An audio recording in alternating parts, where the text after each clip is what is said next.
Hello and welcome to Pardon the Interruption. My name is Preston and I'm here with Alana and Jeffrey. And today we're going to be debating who is going to get the last National League wildcard spot, the New York Mets or the Washington Nationals. We're going to start with you, Jeffrey. Give me the Washington Nationals, baby. The Nats have a great pitching staff, okay? Outside of Patrick Corbin, maybe. But other than that, Mitchell Parker has showed up this year. He is an outstanding rookie to watch. And as well as Mackenzie Gore and Jake Irvin, along with Josiah Gray at times. Josiah Gray, however, has been injured. Trevor Williams has been a standout face, and he could be the Nationals All-Star recipient. Along with that, the hitting side of the ball, while it has been shaky, it is shown to have some great life to it, and with bats including Jesse Winker, Eddie Rosario, C.J. Abrams, Jacob Young, Joey Meneses, and of course, Lane Thomas, who I think should be in contention for winning Player of the Year in June.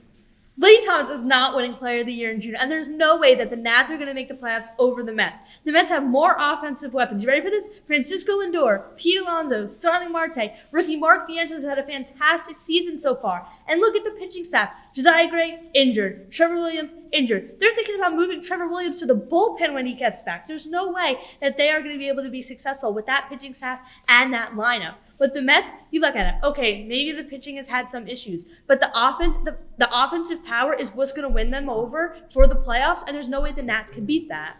Well, first, let me touch on that Trevor Williams point. You know why they're moving Trevor Williams to the bullpen? Because Cade Cavalli's coming back. Cade Cavalli was basically Spencer Strider before Spencer Strider. He throws 99 miles per hour. He has an outstanding curveball. It's just he had to undergo Tommy John surgery during 2022. And he's finally making his return per Davey Martinez, or should be later this year. You can't trust a pitcher coming off Tommy John surgery who hasn't pitched in 2 to 3 years. How can you trust that going into the playoffs? You just can't. So if you're going to bring him back and put him in the starter role, you can't guarantee a win with a pitcher like that. True. However, when Cade Cavalli was starting, he had some great potential to him. And I feel like that is yet to be unlocked.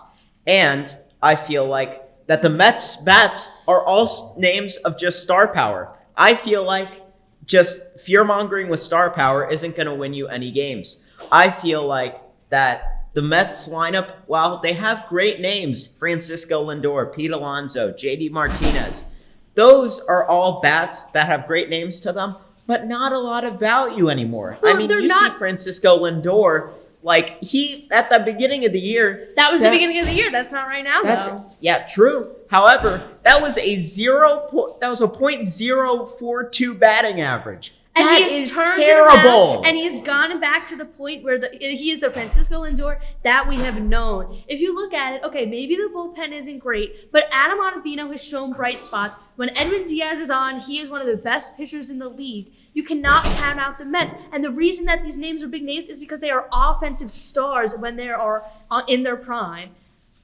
What do the Mets have to show for their big names? They look at the stats. You see what their winning streak has shown? They've given more confidence to their bats, more confidence to their pitching. And what have the Nats done? Oh, they almost got no hit by the Colorado Rockies in Colorado. I think along with that, it's July. You know what happens in July? Bobby Bonilla Day. But that's the past. Not ever gonna that is the past Mets we are talking about today. All right, not ever going to let you live that down. Anyway, the Mets are known for choking. Let's be honest. They don't do a lot in the playoffs. This is the new ownership. This is the new Mets. All right, we got to cut you off, guys. We're running out of time. That was a great argument, but thank you for listening to Pardon the Interruption. This is Preston, Jeffrey, and Alana signing off.